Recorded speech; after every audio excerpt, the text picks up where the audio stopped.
at the start of the game, you'll be randomly allocated some faction and also a sort of industry type. This one here is mechanical. There's things like industrialist and militaristic. What they do is just alter the sort of costs of actions, so that, you know, for instance, if you're more kind of industrialist or mechanical, it's cheaper to like build structures and stuff like that, and like maybe it's more expensive to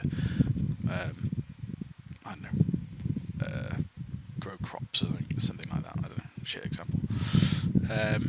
So the factions have specific powers. It tells you here, like this one here says 2 options per encounter. Encounters are little places on the map which you can visit, and stuff happens, and you can choose like an outcome. It's quite fun.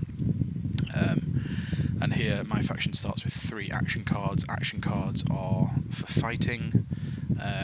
Here is your sort of militaristic power. That's also a part of the fighting. Fighting is essentially these 2 combined. So you want to try and get this number up quite high if you're intending on fighting people. This is money, so things cost money.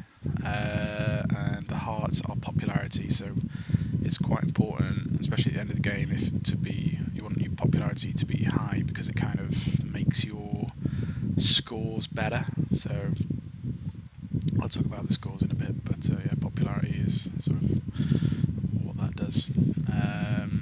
Over on the right here, this icon is objectives, so you get given 2 objectives at the start of the game, and as one of the ways of sort of ending the game, you have to, well, you don't have to, completing an objective sort of is one step towards finishing the game, but you can complete one of the 2.